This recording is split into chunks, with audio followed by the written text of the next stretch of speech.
one more there.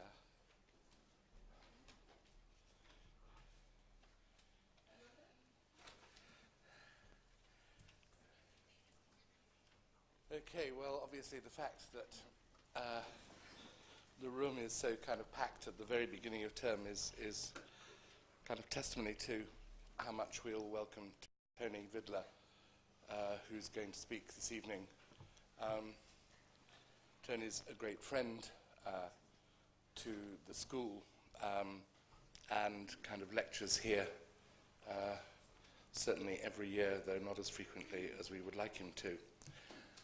This evening he's going to kind of continue the sort of investigation which he's been kind of presenting in parts to us, which follows after the publication of The Architectural Uncanny. And this evening the talk is entitled Planets, Comets and Dinosaurs, which is perhaps about the only accurate part of what went into the events list. So I'll leave him to deal with the rest. On your behalf, it's a very great pleasure to welcome Tony.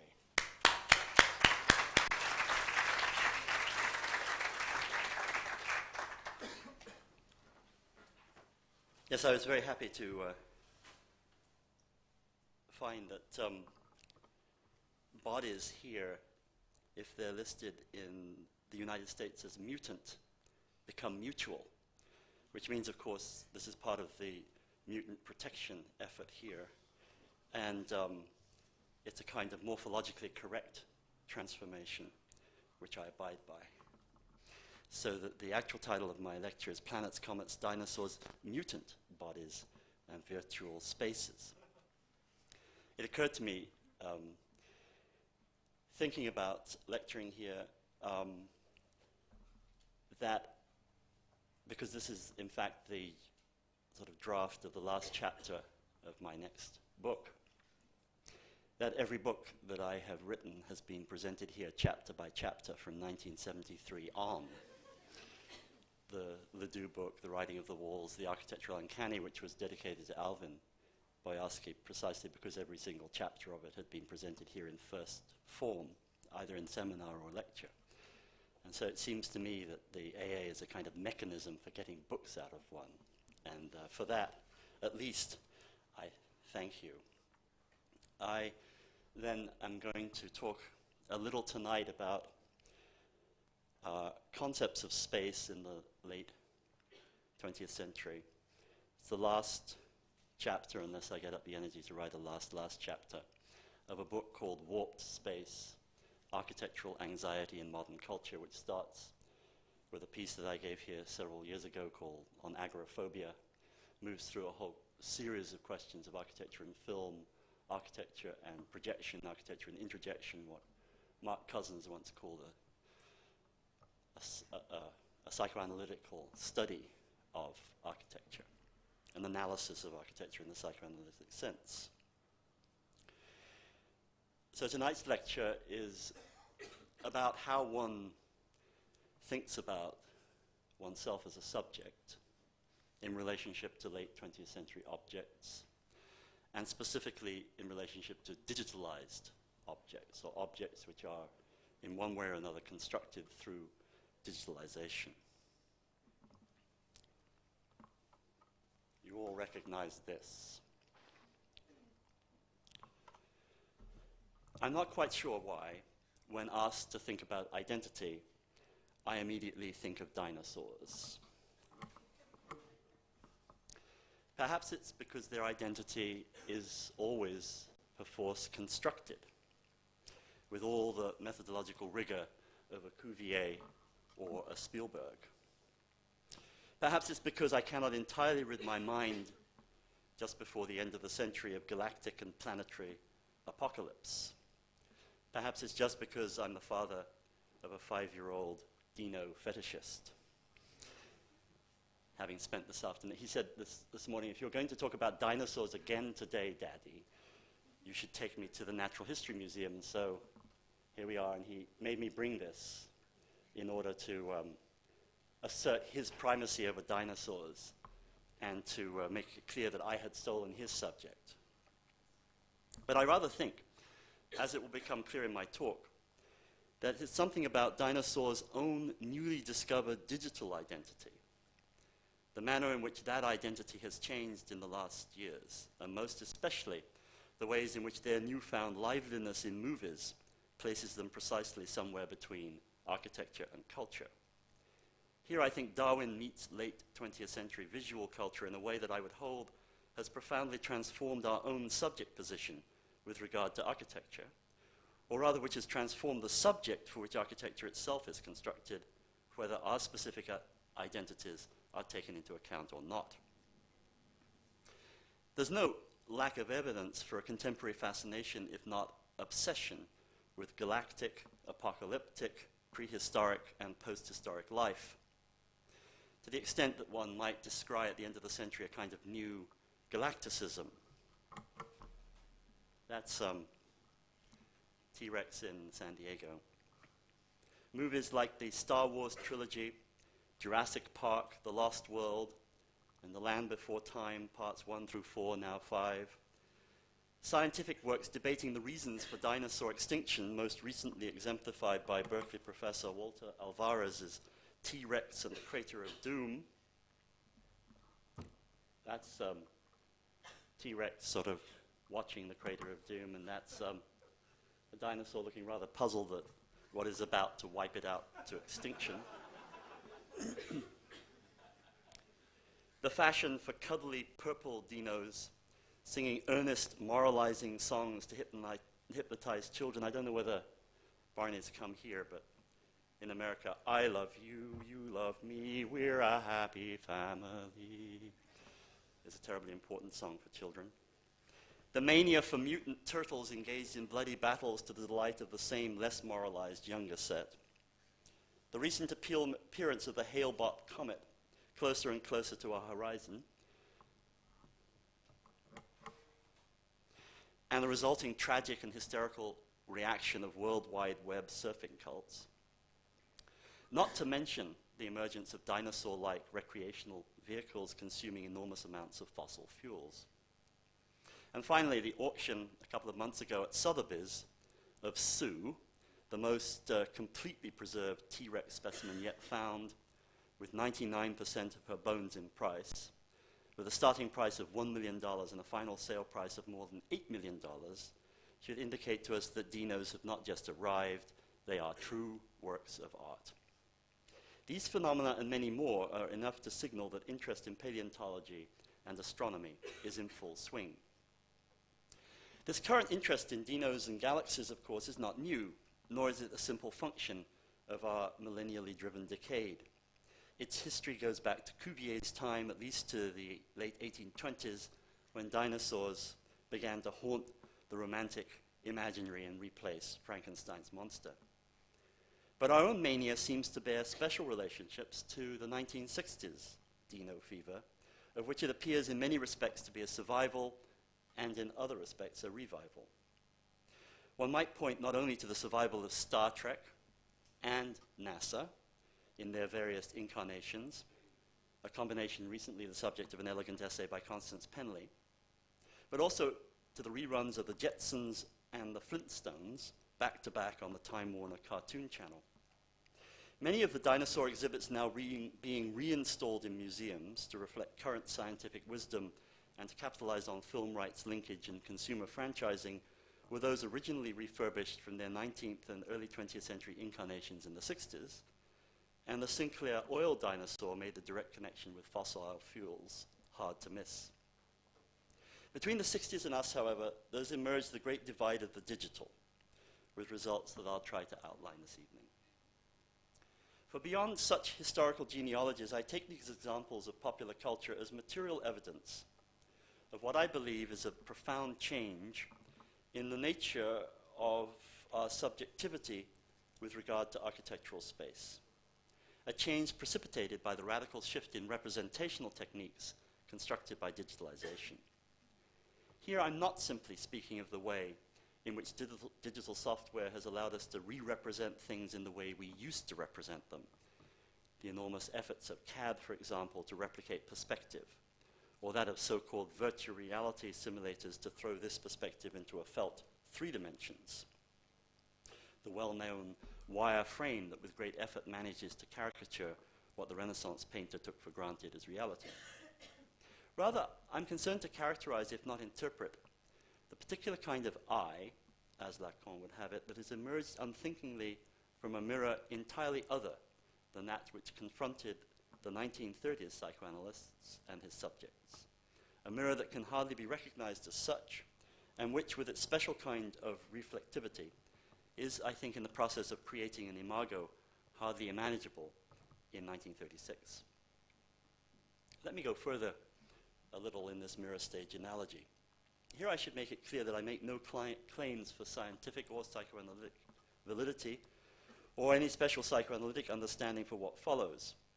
Specialists might wish to think of it as a parable that throws into perspective, as Zollaius Regal might have said, a visualized history of the subject in modern architecture.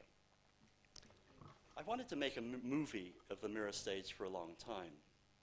But just as Walter Benjamin's dream of making a movie of Paris, founded on the multiple reefs of his complex spatial and temporal imagination of the city, so my mirror stage 2 has always been blocked by the apparent contradiction between the pseudo-realist plot of the little dear one propped up before the glass, and surely it does make some difference whether it's supported by a prosthesis, the celebrated tot bébé, or by a parent, friend, or mother, and the surrealist-style imagery of the dreams that image everything from exoscopy, remember Lacan mentions Hieronymus Bosch, to legendary psychasthenia, as outlined by Roger Caillois. And my own imaginary film is doubly complicated because, as I've always wanted to use it to investigate the subject's relationship to architecture as a development of the empathetic bodily projection that scholars like Heinrich Wölfflin posited as the way in which we measure and interpret buildings, or as an inquiry into the consistent search for transparency common to modernist and late modernist culture alike, or as a working through of the problematics of spatial as opposed to visual experience, a la Minkowski, or earlier, the early Foucault. Or even the sense of camouflage inherent in contextualists and some postmodern fantasies of blending into an existing milieu. Combined with the obvious difficulties of the real versus the imaginary, excellently but somewhat tragically exhibited in the different attempts to film Freud, I have several times put my attempt to film the mirror stage on hold, especially since I sort of launched this idea to a dear friend, Peter Wolin, who's a filmmaker and theorist, who said, the mirror stage? I mean, my dear boy, what would you film? That is, until quite recently, when rereading Lacan's brief essay for a class on the mirror stage, at the same time as having been brought to think about the implications of digital enhancement in contemporary movies at a conference of animators, I thought up a quite different version, which I'd like to share with you this evening. My new version would contain not one, but 3 mirror stages, stages of development, theatrical stages, stadia, etc., as the implications of l'estade in Lacan's own usage multiply. The first would be set in late 19th century Vienna. The infant would surely be held in a prosthesis designed by Schreber the Elder, father of Freud Schreber, inventor of mechanical aids for child deportment, as terrifying as Kafka's penal colony. The mirror would be large, perhaps full length, spotted, and framed ornately in gilt wood carved in the writhing shapes of pre-Art Nouveau soft porn nymphs and satyrs. The combination of the iron frame enclosing our baby, the shadow of Nanny hovering in the background, the animated eroticism of the mirror frame, definitely not a Kantian paragon, would surely produce a subject ripe for Freud's couch. But it would also construct a specific type of alienating imago, one filled with vague neurasthenia surely, but also riven with agoraphobia and claustrophobia and doomed to live in Jugendstil interiors, themselves as sterile as the electric wiring twining around their coldly sexual decoration, to use Benjamin's terms. The form of this subject's socialization would be perhaps that of Adolf Loos, living like Kafka in the Chinese puzzle land of little boxes connected to other little boxes in endless series, each one for a specific purpose, each one of different scale, each one orthopedic, as Lacan would say, of a totally differentiated social function, each one incorporated to the next in the totalizing game of what Loos himself called three-dimensional chess, the game of the Raum plan. Outside this labyrinth, however, our subject would be well-dressed, Weber style, without charisma, grey overcoat and black tie for the office. My second scene would be, of course, Lacanian, but also surrealist and modernist at the same time. A space of struggle that, as Walter Benjamin put it, might somehow enclose Breton and Le Corbusier to epitomize modernity at its heart. The child would be held up in its very French trotte bébé, but a modern mother would be at hand, her face perhaps blurring the outlines of the baby's own reflection, while the womb would be white, of ambiguous spatial dimensions and sparsely furnished. The mirror would hold the transparency of glass, both the glass house in which Breton dreamed and that which Le Corbusier, or better Mies van der Rohe, built. Its frame would be chrome, perhaps designed in a circular form by Eileen Gray, with a little enlarging glass extended from its center so that the relief de stature of the reflection would be distorted and reversed twice over as if depicted by Braque or worse Picasso. The search for transparency, unity, and what Le Corbusier would happily call l'espace indicible, or ineffable space, something akin, one imagines, to that space of derealization experienced by Freud and Le Corbusier himself on the Acropolis, common to all forms of modernism, would here be related to the attempt of the alienated eye to pass through, like Alice, the mirror itself, rather than assuming its armored reflectivity. The socialized subject that might develop from this baby might divide around a Mata, with his dreams of a soft, womb-like house, or a Zara, with nostalgic homesickness for the uncanny space of the womb-like cave, and that of, well, that's Le Corbusier on the Acropolis, and that of Ayn Rand, cross-dressed as Gary Cooper in the shape of Howard Rourke, supremely confident of overcoming the insufferable alienation of tactile, phobic, anti-city, anti-crowd, anti-woman, by a gesture towards the over-architecture of the tower, the monument in which the eye captates itself as an isolated and fortified castle at the center of a landscape that, in Lacan's vivid description, bears an unnerving relationship to the modernist radiant city and its varied incarnations. That's Le Corbusier cross-dressed as Gary Cooper, cross-dressed as Howard Rourke, cross-dressed as Ayn Rand. Bears an unnerving relationship to the modernist radiant city in all its varied incarnations, with its isolated white towers at the center of contested stadia, themselves enclosed and hardly resisting their surroundings, the surroundings, as Lacan puts it, of marshes and rubbish tips.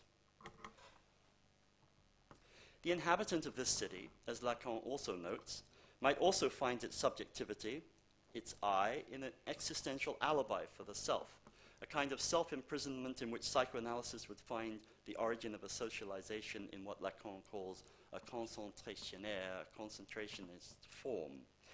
Here, there would be no differentiation between inside and outside.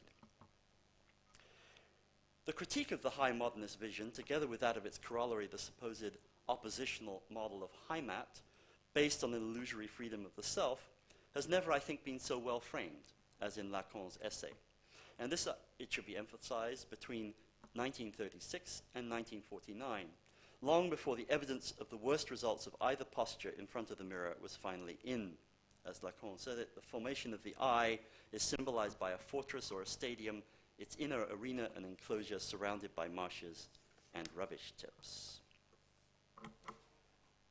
My third stage is more tentative in its construction. And perhaps this is a natural result of our immersion in its processes and effects. It is a stage at once of refusal, a refusal of reflection, of transparency, of extension, and of resignation. Resignation that the grand narratives of introjection and projection that characterize historicist and modernist space-time models no longer hold. It's a space of absolute self-consciousness, of prehistory and post-history, as if the baby, now held firmly by a dedicated caregiver of any age and gender, knows all the tricks, is aware somehow, as Sami Ali has proposed, that in looking at its self, it would rather see the face of the mother, and that in not seeing that face, but being faced with its face, is committed to a split identity, not only as between imago and I, but as between two imagos, so to speak, blurred and morphed into a distorted physiognomy that is far from transparent or clear, opaque, but rather opaque or rather translucent. It would be as if this subject was truly lost in space, wandering vaguely in a state of continuous psychasthenia, disguising itself as space, in space, ready to be devoured by the very object of its fear. This is a photograph of Philip Johnson in front of, or behind, or reflected in, we don't know, the glass house. It would be, finally, that we were dealing with a subject whose imago was screened and projected back to it, not as reflection, but as scanned image. In the first moment of digitalization, one would imagine this image to be in black and white, a surveillance camera image. Now, we're more likely to be asked to assume a hyperreal 3D image or even a holographic lasergram. I imagine that in the socialized version of this subject, is caught somewhere between the lobby of Fred Jameson's Hotel Bonaventure and William Gibson's grayed-out computer screen in a matrix that is where introjection and projection is merged in timeless state of warped and intersecting planes, what Gibson calls, quote, a 3D chessboard extending to infinity. Leading then to the discomforting conclusion that this, the subject of our third stage, would be then something between a postmodern theorist and a hacker, which, in architectural terms, would situate it somewhere in the space between, say, Peter Eisman and Frank Gehry. It is the special quality of the space in which this subject that is lost that is of special interest to me, as it reflects and as it is intersected by the spaces of my first two stages. Here I want to return to my claim that the present epoch of dinosaur fever in many ways inherits its forms and images from the 60s. For it is in the 60s that we precisely find intimations of the subject space of architecture with which we are now fully confronted. We should not be surprised to find that it was in the 60s, as now, haunted by dinosaurs, or rather by a sense of historical impasse, of the blockage of modernist progress, in a way that has not ceased to trouble us in our own millennially aware culture. For it is clear that the space of which I speak, translucent, screened, and scanned, has no history, properly speaking.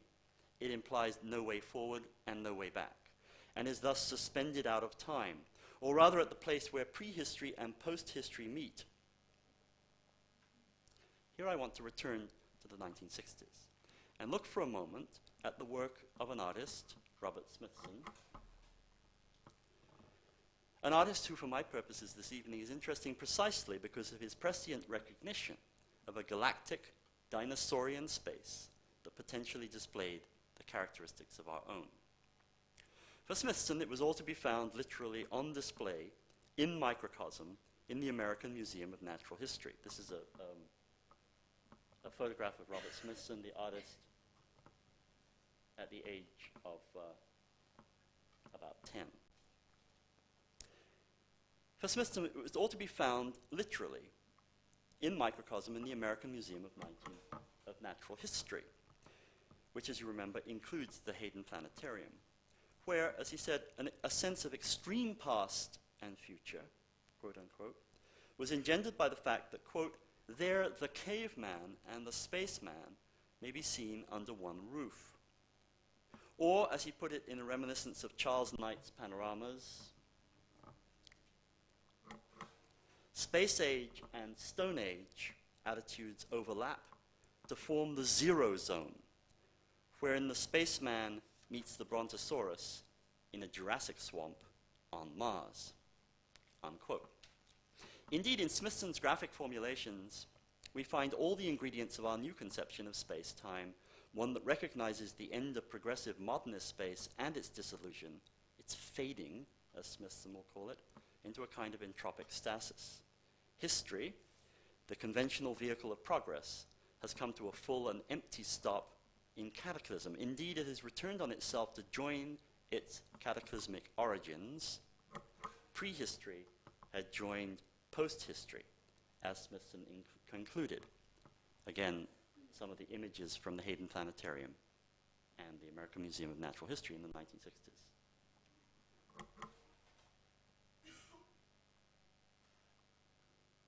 where there's an uncanny resemblance to the cover of T-Rex and the Crater of Doom, published last year. You have the lights up slightly. In his obsession with pre- and post-history, as an admittedly apocalyptic solution to history and temporality in space, Smithson was not alone. He was, in fact, joining a host of philosophers and critics who had, since the 1930s, proclaimed the end of history and the commencement of a post-historic era. Thus, the German anthropologist, just before the Second World War, Arnold Gehlen, found the term useful to sum up the mentality that had followed post-First World War disillusion in the failure of the great 19th century narratives of historical progress. The moment, as Gehlen says, when progress becomes routine. Following Gehlen, and returning the concept of post-histoire to the thought of a 19th century mathematician, Alexandre Cournot, the Belgian social thinker and former labor activist Hendrik de Man, in his posthumously published and portentously entitled The Age of Doom, wrote in 1950, quote, "The term post-historical seems adequate to describe what happens when an institution or a cultural achievement ceases to be historically active and productive of new qualities and becomes purely receptive or eclectically imitative. Thus understood," de Man goes on, Cournot, the mid to late 19th century philosopher, historian, and mathematician, his notion of the post-historical would fit the cultural phase that following a fulfillment of sense has become devoid of sense. That's the cultural phase in which de Man and Arnold Gehlen felt themselves in 1950. The alternative, concluded Hendrik de Man, is then, in biological terms, either death or mutation. That interest in post-history has not declined, but rather revived in the present decade, is indicated by a spate of recent book titles, including, among many others, that of the Italian philosopher Gianni Vattimo's translated essays, The End of Modernity, the publication of a symposium in Vienna entitled The End of Architecture, and, of course, the distinguished art historian Hans Belting's work, The End of the History of Art. Now, admittedly, The End of Architecture and The End of the History of Art add a question mark after their disquieting titles. The End of Architecture? The End of the History of Art? To soften the blow, so to speak. But taken overall, a certain pessimism would appear to have taken over the humanities in the late 20th century. Thus, Gianni Vattimo explores the connection he sees between nihilism and postmodernism that announces in his terms the dissolution of history. The architects gathered in Vienna, notably Krupp Himmelblau, proclaimed the end of architecture, at least as we have known it since antiquity, and Hans Belting, while as an art historian he grants that some form of art history will inevitably continue, is nevertheless convinced of the end of that conception of a universal and unified history of art, which has so long served both artist and art historian. Now, while these recent varieties of the disease of ending do not, as we know, arrive without their own history in the modern period, we think of the long tradition of endings from the 1830s, Hegel's own End of Art, Nietzsche's Death of God, they do gain their specific character from what all these more recent authors admit to be the influence of postmodern or post-structural thought. Indeed, Vattimo and Belting directly cite postmodernism and its theoretical cognates as implicated in the endings they describe, or rather, they see the end of modernity and the end of our history, respectively, as the immediate corollary, if not the effect, of a postmodern condition that's responding to the general end of history and its conclusion in a post-histoire or post-historical period. Vattimo uses this concept in order to characterize what he calls the experience of the end of history. Taking his cue from Gehlen, Vattimo sees the routinization of production in the developments of technology and consumerism that, while continuously renewed, nevertheless stay the same. He writes, "There's a profound immobility in the technological world, which science fiction writers have often portrayed as the reduction of every experience of reality to an experience of images. No one ever really meets anyone else. Instead, everybody watches everything on a television screen while alone at home. This same phenomenon," he concludes, "can already be sensed in the air-conditioned, muffled silence in which computers work." Flattened out, simultaneous, the world appears to Vattimo dehistoricized. What made us modern, that is the experience of living every day in a narrative history of progress and development reinforced by what Benjamin understands as the daily newspaper, now comes to a halt. The master narrative, once a secularization of religious salvation, now fails, and multiple other possible narratives rise up. In this argument, Vatimo extends Galen in order to prove postmodernism. He concludes, what legitimates postmodernist theories and makes them worthy of discussion is the fact that their claim of a radical break with modernity does not seem unfounded, as long as these observations on the post-historical character of contemporary existence are valid. But it's precisely here where artists' attempts to overcome history, looking at Robert Smithson, through an appeal to pre- and post-history, intersect with philosophic proclamations that we encounter an obvious problem. For while Smithson and his contemporaries were proposing post-history as a radical break with tradition and as an avant-garde strategy for destabilizing contemporary art practice, Arnold Galen, Hendrik de Man, and even to a limited extent Vatimo, are profoundly conservative thinkers. The former two sympathizers with fascism and fellow travelers with the Nazis. Such connections have, as we know, dogged Heidegger, and significantly enough, Paul de Man, Hendrik's nephew, whose early reviews for journals sympathetic to Nazi doctrines bear the stamp of post-histoire fatalism and stasis inherited from his uncle. In such a context, it's all the more necessary to look at specific practices, artistic and philosophical, in order to construe both intention and effect. Thus, for Galen and de Man, post-histoire represented a kind of end game, towards which everything they looked seemed to be tending, a relentless stasis, an endless return of the same, an impossibility of breaking out from the iron frame of bureaucracy and politics, and the corresponding search for charisma, the leader, the event that would break open the possibility of a different and more active future. Thence, their fascination with both mass worker movements on the one hand and Hitler's programs on the other. But Smithson's purpose, never so political, was, with the limited means available to him as an artist, to break into and shatter the pervasive and all-dominating rule of the spectacle, to reflect or deflect vision, mirror play, to reassert the power of space in the epoch of the fading of space. Hence, the spiral jetty, and his various photo and mapping projects conducted with Instamatic and graph paper.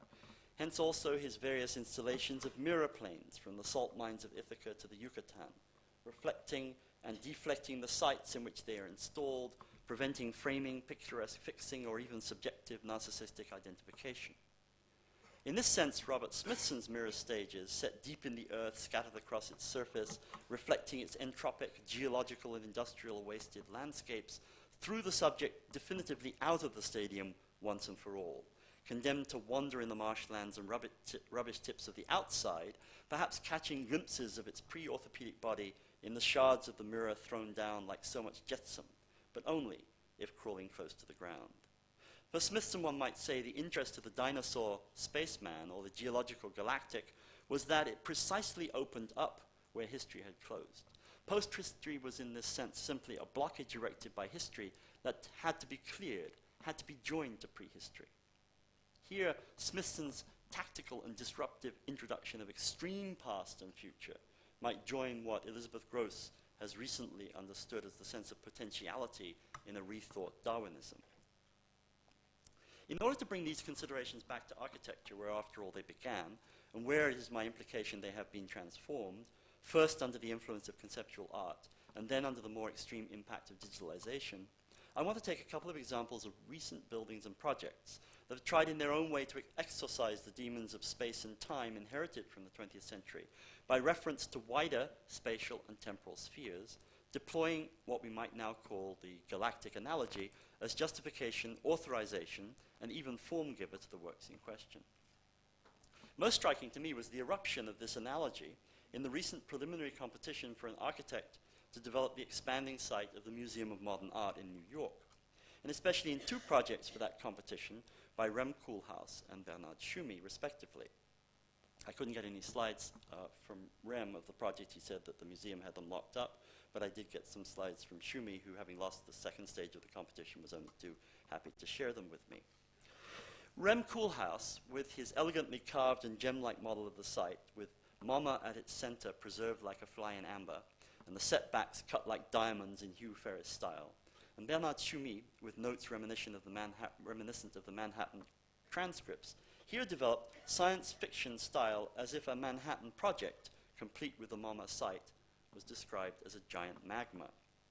Koolhaas, with his precise deployment of biological and geological metaphors cast in precious materials and invoking the cities of kryptonite and interstellar luminosity that have held sway in the popular imagination since the birth of Superman, has found a medium that transcends the now equally popular revival of 50s style and intersects with current technological and computer-generated images of contemporary fantasies of lost worlds.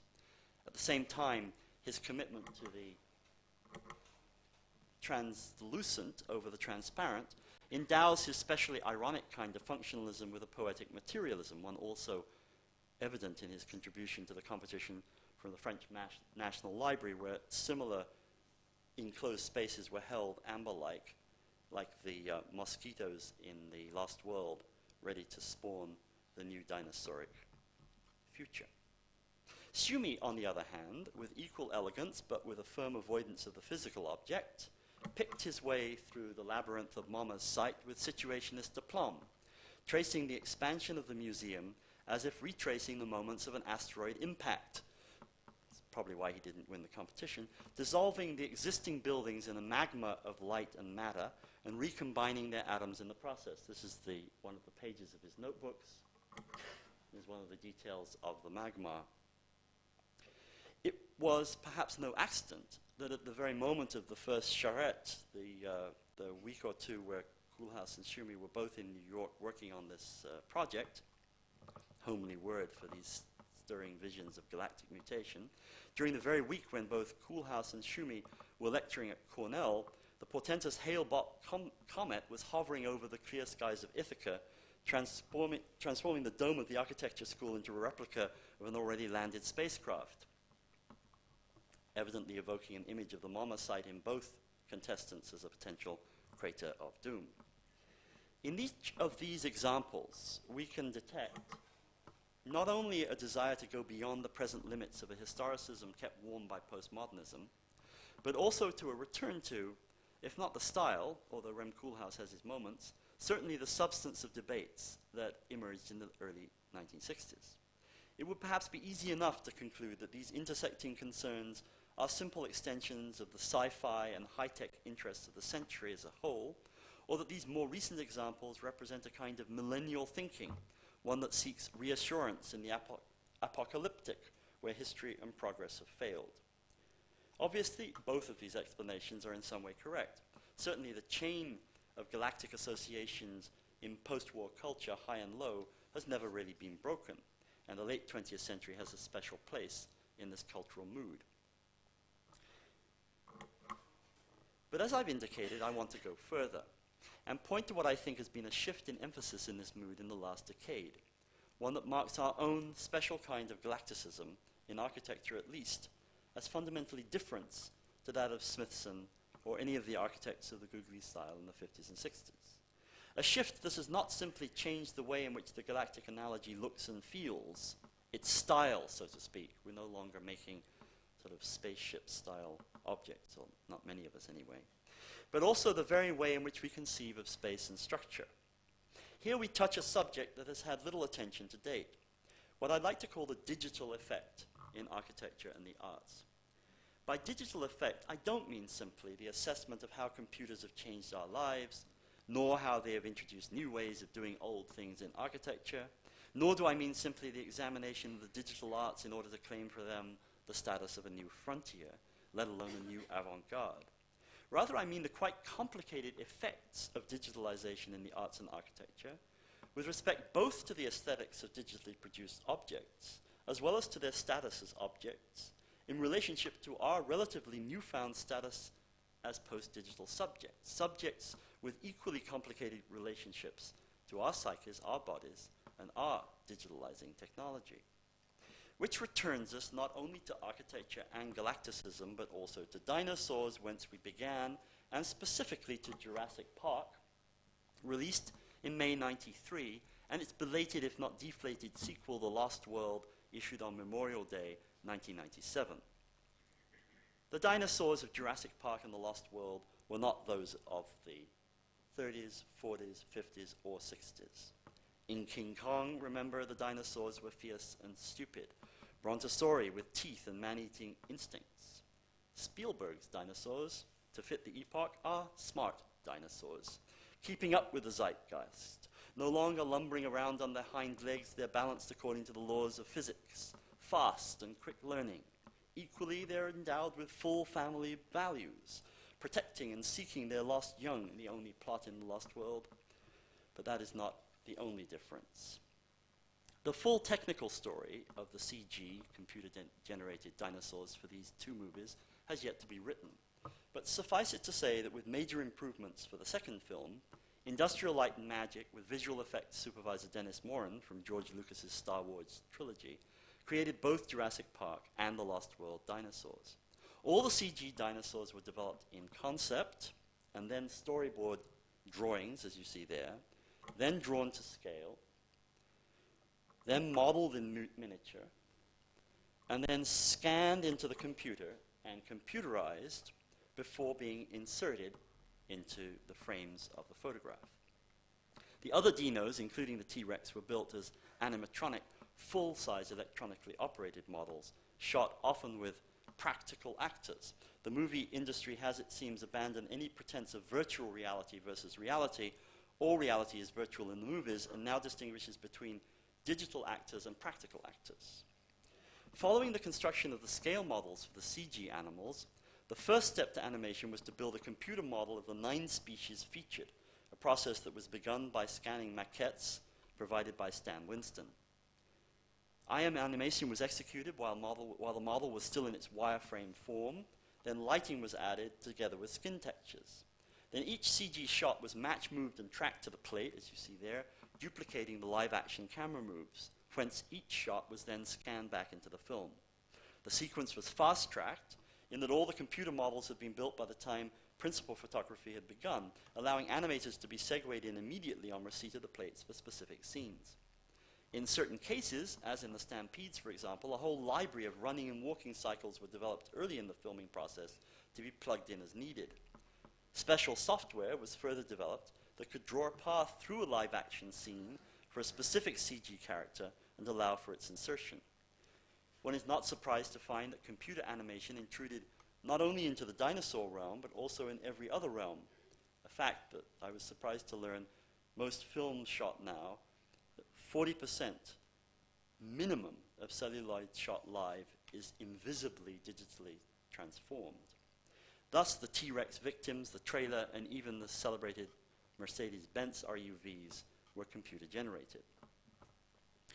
I go into this simply to introduce my final galactic architectural example, Frank Gehry's new Guggenheim Bilbao, that you know from the front pages of the national press and that has just been opened. This structure is not galactic in my original sense. As far as I know, it doesn't rely on any dinosaurian or space Odyssean metaphor for its form. Rather, I would hold it's galactic in a new way, and one that is becoming entirely ubiquitous in architectural conception and production. It is entirely and necessarily the product of software, much of it similar, if not the same, as that employed by Spielberg and his collaborators. To generate the complex and shifting forms of the museum that could not even be envisaged in plan, section, or static model, Gehry used a combination of software drawn from aerospace, auto, and medical usage to digitally map his sketch models in 3 dimensions, transform the digital model, and return them back to 3D mapping models in preparation for the final stages. The actual production of this building was equally dependent on these programs, allowing the entirely non-standard sections of titanium, steel, and glass to be cut directly from disc to product, so to speak. Here, the very notion of standardization begins to break down. But more importantly, from our point of view, so does any formal reliance on traditional perspectival space or the traditional subject, who is now embedded within the gaze not of a hypothetical viewer, but of a scanning system, as if by some means, for example, we might be able to see through the 3D lens of the CAT scan that maps our own brain and its responses. A very strange subject position to be in. It is in fact a building that whether or not we can enter it and walk around in it, this is incidental to its conception. Or whether or not we can snatch traces of the old perspectivism or even the not-so-old warped space modernism, from its carcass remains profoundly indifferent to our presence and constructs its own identity like some revived dinosaurs. Gary uses the metaphor of a beached ship. Others have seen whales and artichokes. It finds solace in its own self-absorption. On reflection, I would now say that my movie of the mirror stage will never be made, or at least not by me. It's already been shot and released, of course, in Candyman, but also in Jurassic Park. Perhaps Spielberg, I would just say that it seems to me that Bilbao is probably not a fish, but a dinosaur. An interesting shot that as the animatronic dinosaur digitally enters the glass house in order to bring a new kind of architectonic to the screen. Perhaps Spielberg was not the only child of our generation to look into the mirror and see not himself, but a dinosaur. Brought to this conclusion, I would want to paraphrase Lacan's own not entirely comforting conclusion to the mirror stage.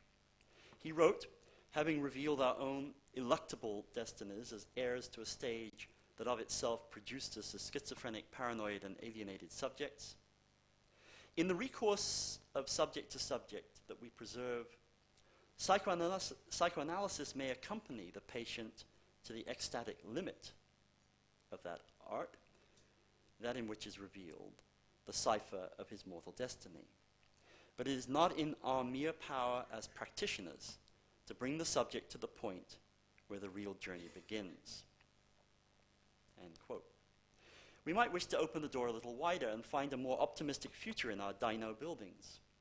But I would hold that it is not through the kinds of inevitable celebration of genius, of fantastic forms, or unseen marvels that has been the general tenor, good slip that, of Gary's reception, but through a more somber understanding of the identities they propose to us, if indeed our mirror reflections are to be endlessly refracted like so many pixels twisted out of kilter through titanium scales. I'm not entirely pessimistic, however. Even at the heart of the digital beast, it still seems possible to tease out a latent, if crude enough, critique of the society of spectacle. Thus, in what I regard as the defining moment in Jurassic Park, there occurs a shift from a primarily visual paradigm to one based on touch and feel. It's when the visiting party, trapped within the computer-controlled visitors' vehicles for viewing unseen computer-generated dinosaurs, breaks out in the bush to surround a dying triceratops. Doctor and assistant avidly touch its skin, smoke its hide, smell its breath, feel its tongue, and in a final vision of the triumph of the informe and the abject, dip their hands into the huge mountain of droppings that it left behind it in its death agony. It is that moment, one that would have delighted old theorists of vision like Riegel and new critics of spectacle like De Boer, that the force of the haptic breaks the codes of the spectacle and marks the advent of the apocalyptic mayhem that follows. Perhaps, as we attempt to insert ourselves into computer-generated 3D matrices and wire frames, we should take this lesson both literally and figuratively. At worst, in order to appreciate intellectually the circumstances of our own disappearance, at best, to construe the paths of critical resistance in form and function against a leviathan that's no longer constructed out of human bodies, but out of digital bits. And with that thought, I'll say thank you.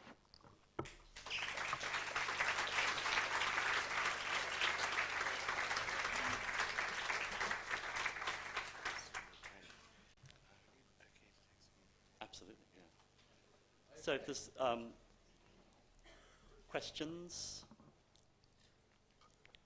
observations, perorations.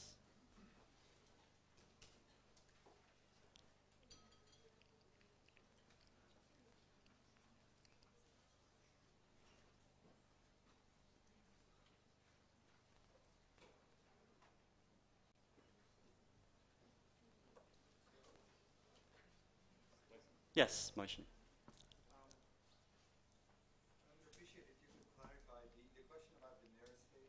Yes. Looking at through the mirror and seeing the dinosaur.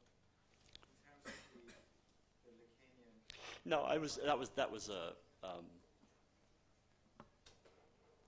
I mean, in the sense of looking at the mirror and seeing the dinosaur, I think what I was saying, that in a sense that the problematic of a contemporary mirror stage is that not only has the subject changed in its cultural construction, but also the mirror has changed in its reflectivity.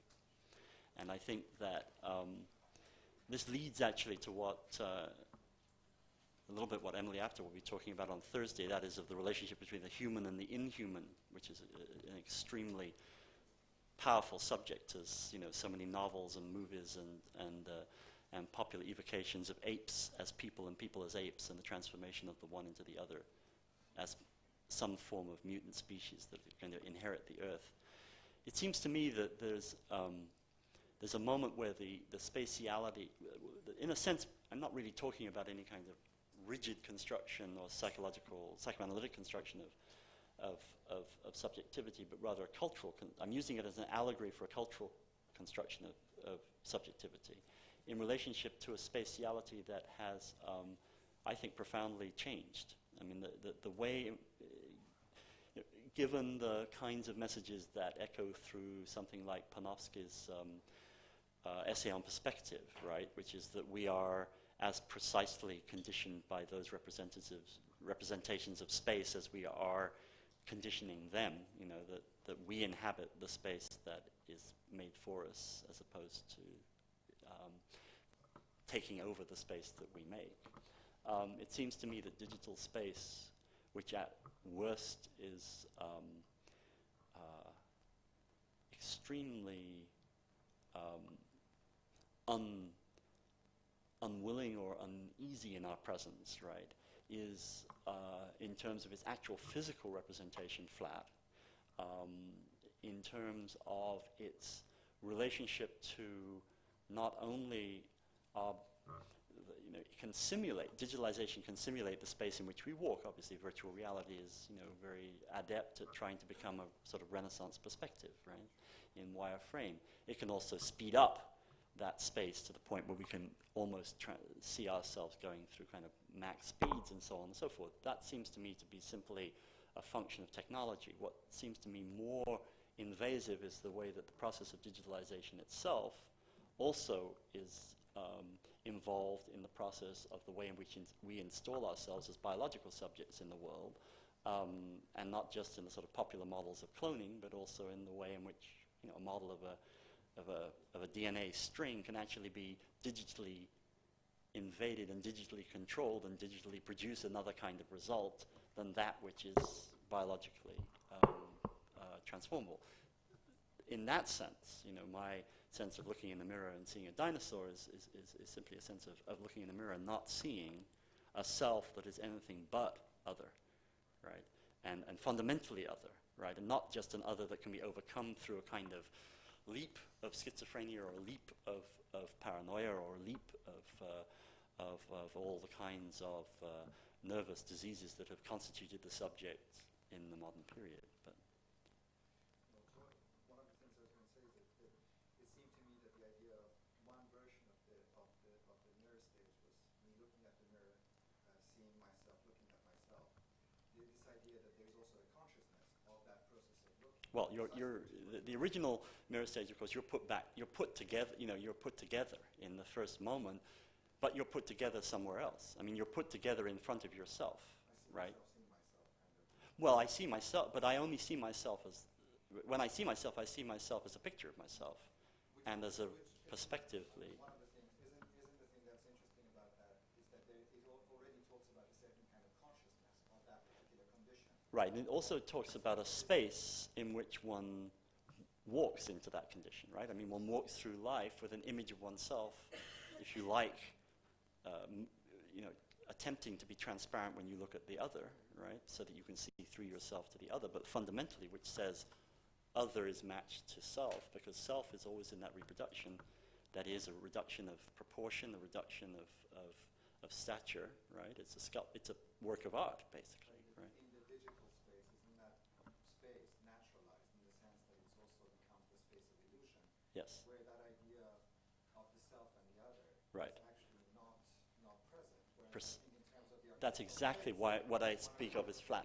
Yes. but in terms of the architectural space, one of the things that I think is very important in terms of the critique of contemporary digitalization is the moment at which actually that consciousness is lost and it becomes the space of illusion. So actually one loses the possibility of recognizing the artificiality of the process itself Yes. as something which is Right. another, Right. rather than just seeing it naturalized. Right, and one also, in the process of representation, sees it as one has seen it before, right? So there's absolutely no way in which one now can encounter Bilbao as anything but a residue of publicity photographs in a certain way. But, the interesting thing to me is, what does it mean? And this hasn't worked out. What does it mean to find, Bilbao at that point is a found object, right? I mean, you clamber over it, walk through it, and so on and so forth. It actually doesn't, seem to have been designed, right, with one in mind, right? It's designed with its effect in mind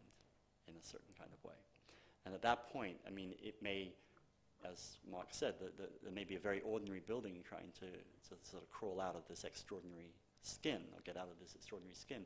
But it seems to me that was a result of the fact that the architect, right, was constrained not by his computer program, but by, a patron who had to say, a quote-unquote public has to enter this object, right? So that at that point, a building has to be built within the building which has been designed.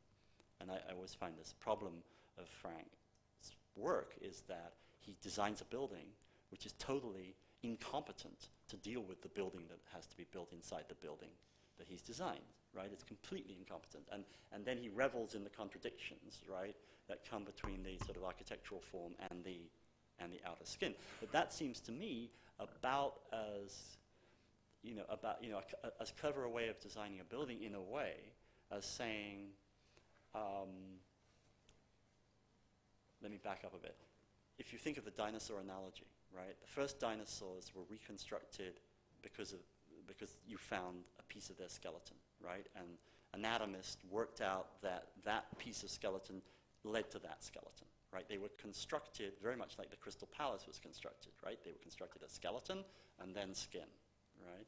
The contemporary dinosaurs are constructed all as skin. There's no skeleton internally, or it doesn't matter, right? Because the whole surface is that which moves and ripples and is scanned and is maquetted and so on and so forth. There's no inside there, right? So there's, to all intents and purposes, no intestinal interior to the contemporary digital dinosaur, right? It wasn't generated from the inside out, it was generated from the outside in, right? It seems to me that that's, if you do that with a building, then there's a certain moment of it's either a moment of problem or it's a moment where you accept that buildings now, right, are, like the Millennial Dome, skins, right, with nothing to go in them until you, in a very, very awkward way, attempt to insert something in them because, damn it, you built this skin and something has to get inside somehow, otherwise you can't pay an entrance fee, It's really, it's a very strange, I think a very strange condition for architecture, and I think, and I'm neither celebrating it nor denigrating it, actually. I'm trying to, in a sense, analytically confront the question that architecture is no longer, it looks as though it might be constructed with us in mind because it has to have a door, right? But it's reached the condition at the end of this century that the conservative and rather awful art historian Hans Selmayr saw architecture reach at the end of the 18th century when, in his words, architecture became geometry, right? Whereas before, in humanistic architecture, geometry controlled the elements of architecture, right? Now when a building could be a sphere, as in Ledoux's house as a sphere, then architecture itself was geometry, and architecture had been denatured because it no longer hit the ground, it no longer had a structure, it no longer, and so on and so forth. We've, in a sense, in terms of representation, gone one further, right, in terms of digitalization as opposed to the geometricization, right? And at this point, I think we have to look at it rather carefully, neither romantically nor nostalgically. I'm not sure whether we have to lament the loss of interior structure or whether we have to lament the loss of a certain spatiality that was conventionally classic and then obviously warped, which is, you know, the difference between Corbusian space and expressionist space, for example, or whether or not we have to accept an entirely new condition of representation and spatiality, to which we have to become adapted as subjects, right? So maybe. But it's a problem in as much as the architectural project has become a kind of totalizing operation. Yes. In terms of its lack of connectivity to any kind of project of urbanism or any kind of urban situation, because the architectural project has got to be the whole thing. Well, it's also the very strange moment where all the questions that were raised about urbanism, about typology in the city, in the 60s, actually at the very 60s and 70s, at the very same time when, you know, space and galactic and dinosaur metaphors and, you know, comic books were coming very strongly onto our screens, where all those questions have been suspended, at least, in a kind of weightlessness, right? The city is now weightless, right? We are now gravity-less, right? And objects can be suspended, you know, in a sense, almost virtually within the city. And you know, the famous autonomy of the architect, the famous autonomy of the genius, the famous autonomy of the expression, and the famous autonomy of the absolute form can be celebrated in its full. I mean, I think it's not, if you look at any edition of, contemporary edition of Vogue, or of Fortune magazine, or of Interior magazine, it's not for nothing that, you know, Patek Philippe is now doing titanium watches that, you know, titanium, right? It's very interesting. Titanium has become the luxury metal of choice, right? So as object, right, as consumable object, it's not surprising to find a building clad in titanium. And I don't know what relationship that has to the world market in metals, but it must also have some very deep relationship to what happens to sort of alloys, metals, and so on and so forth on the stock market. But it is an yes, it's the object that becomes celebrated, just like you know, a Boeing 777 or a Boeing or a watch or whatever is generated under exactly the same conditions for exactly the same means. I mean, watches no longer have to have interiors after all, but they still look they look like watches, but they're not watches, right? Because there's nothing inside, right? They're eternally, their movement is the swatch movement. Yeah. Yes.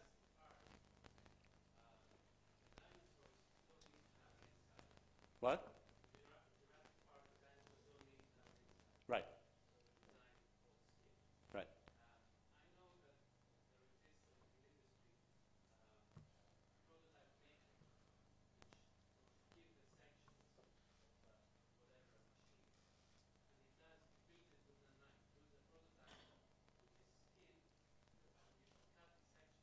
Right. Right. Yeah. And in fact, the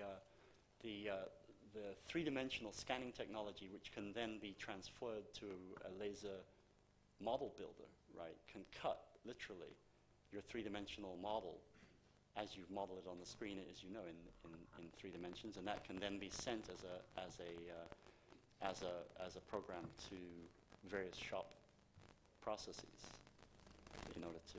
I mean, there are some very interesting questions that arise whether or not we like the spatial or the object considerations, right, in relationship to the practice of constructing and producing buildings, right? I mean, the actual question of fabrication standardization no longer has any sense at all. You know, I don't think there's a single member of steel.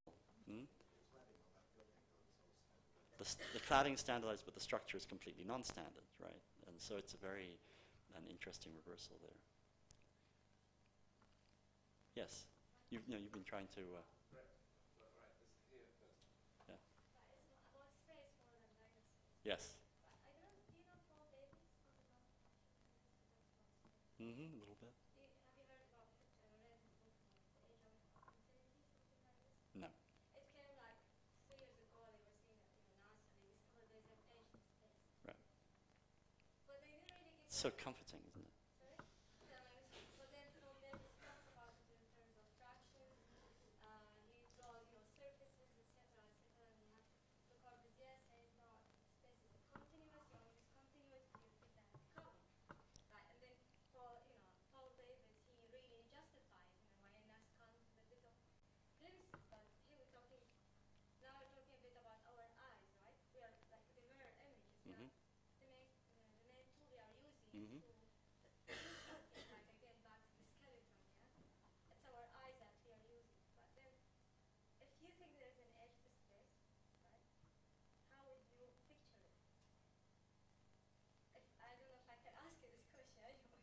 I was wondering if they were talking about it. Well, I have to go back to my 5-year-old who this afternoon said, Maybe, how quickly can you count to infinity, Dad? And I said, I have no idea. He said, 1 infinity. It's a classic question in Yeah. medieval theology. Right. When you get to the edge of space and you put your hand out, what happens? Brett. I was just sorry, just a brief question. I was struck by the way you presented the material tonight, and if you might say something about, because you're kind of hinting at this other sort of subjectivity, if there's something about the fact that you presented the two categories of objects that are kind of biased. The dinosaurs that are presented are shot almost as if they're kind of building. You show still images, even a kind of film like Jurassic Park is reduced to a series of publicity stills that look almost like Ezra Stoller could have been commissioned to shoot pictures. And if there would be something, especially because from the architect side, the role of animation and movement, if it's a kind of concept that's a part of this new subjectivity that might be in some way taken out of the presentation as it's offered to us.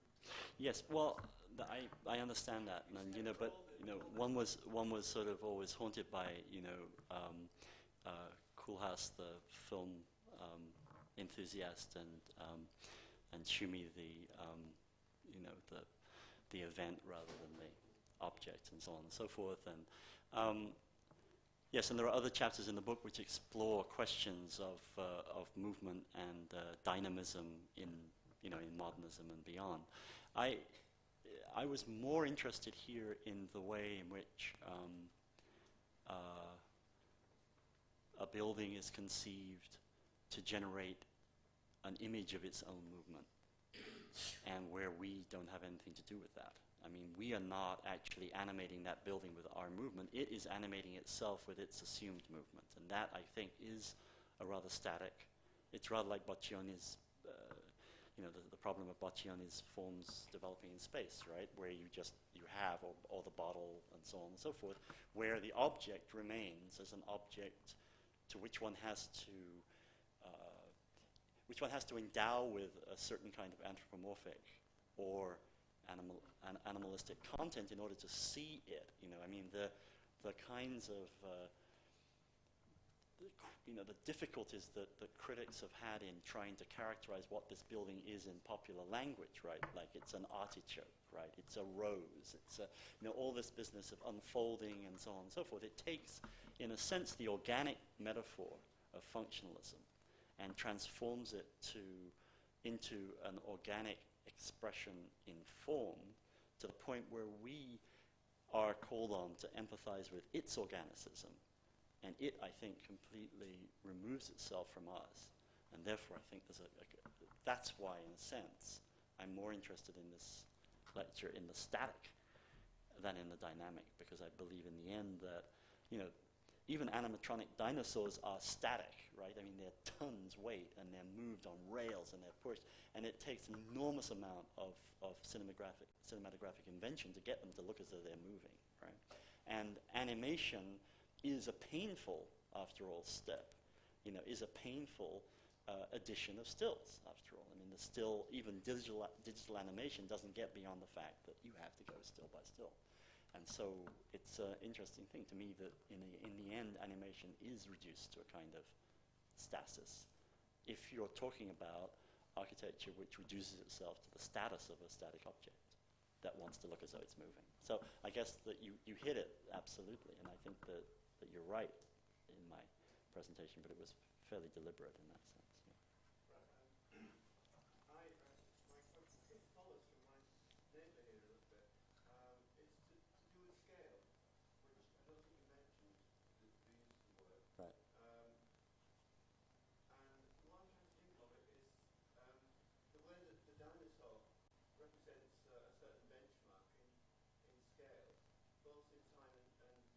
Mm-hmm.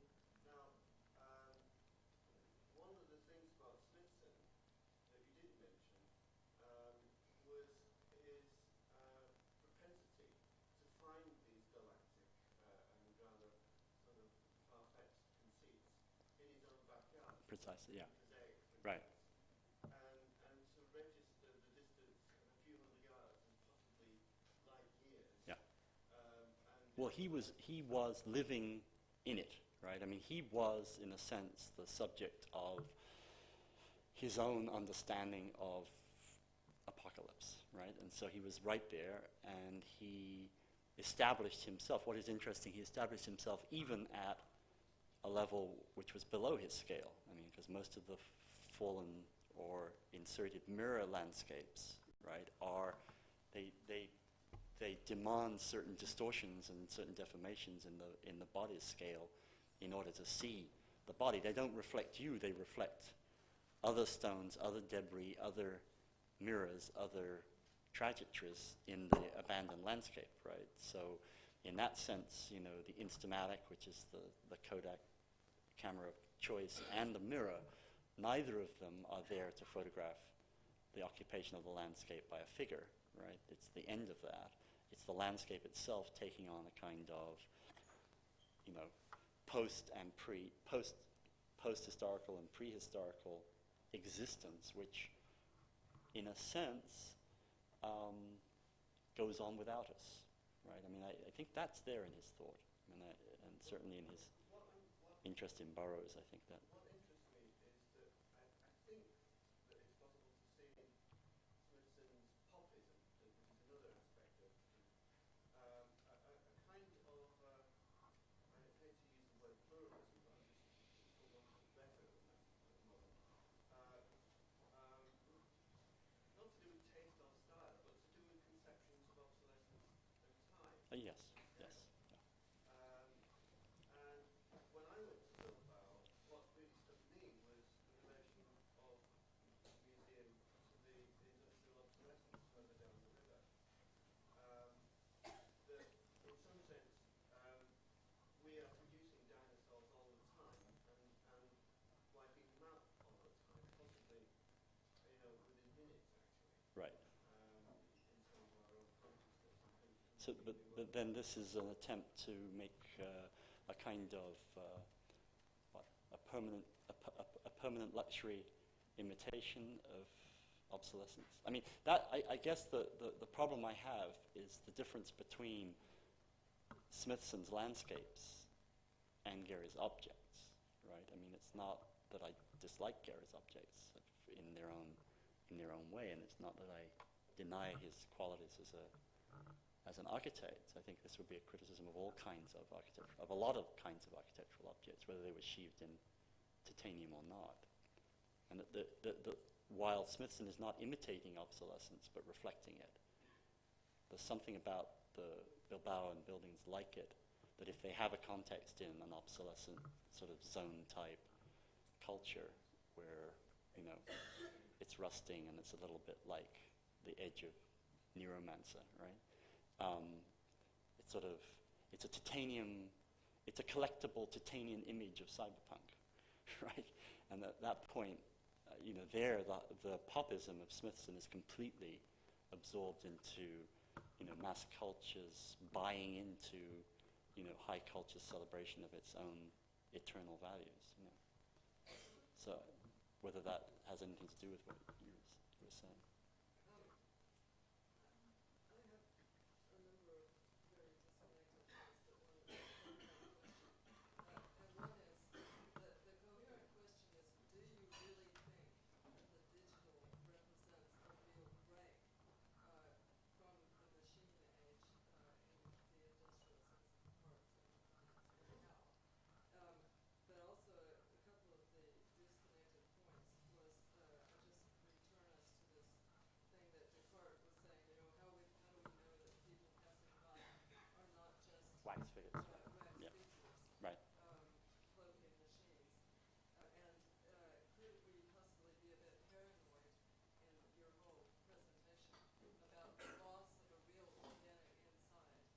No, I want to make one thing clear. I may be paranoid, but I'm not nostalgic, right? So I have no problem of loss or anything of that kind. I'm not looking back to a great heroic age where it was better, and I think that you can trace in any kind of mathematization or cybernetic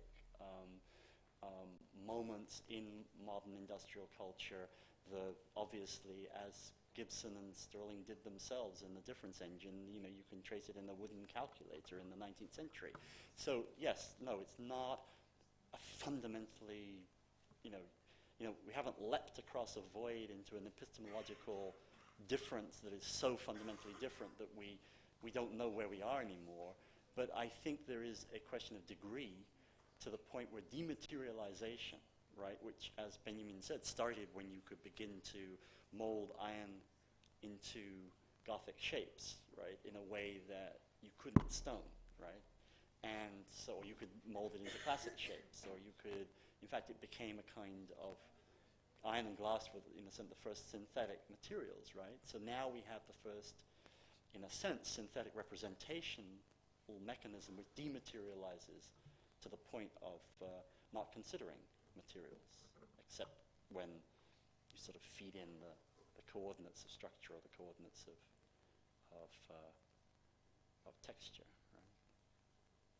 Right? Now, there was a moment in the conference I went to recently where DreamWorks and Industrial Light and Magic and various other digitalizers were talking, and it was very interesting because when they talk to each other, animators and so on and so forth, they talk in terms that seem very simplistic to us, but which are very complex to them. So well, of course, they were saying, of course, yes, 2 years ago we were interested in water bubbles, right? Last year we were interested in the shine on sort of metals and glass, and this year we're interested in burlap, right? And burlap apparently has not yet been conquered digitally, right? But it, of course, will be. But burlap is a very interesting material in that sense because it sort of anticipates digitalization in its transformatory aspects in terms of light.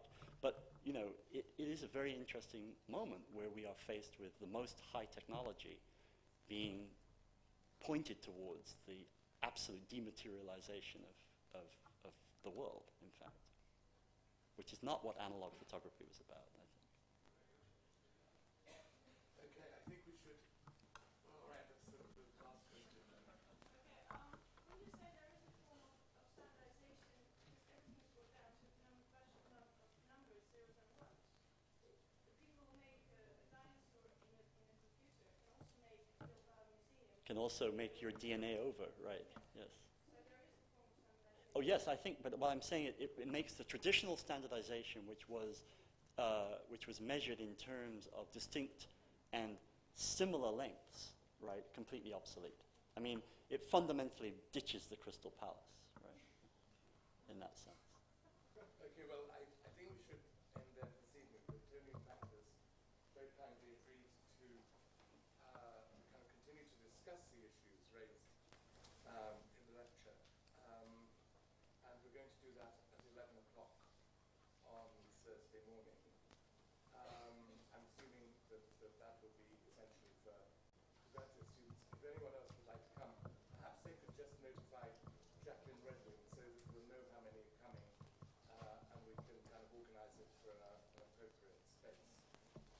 Tony, I'd like to thank you very much. Thank you. Everyone.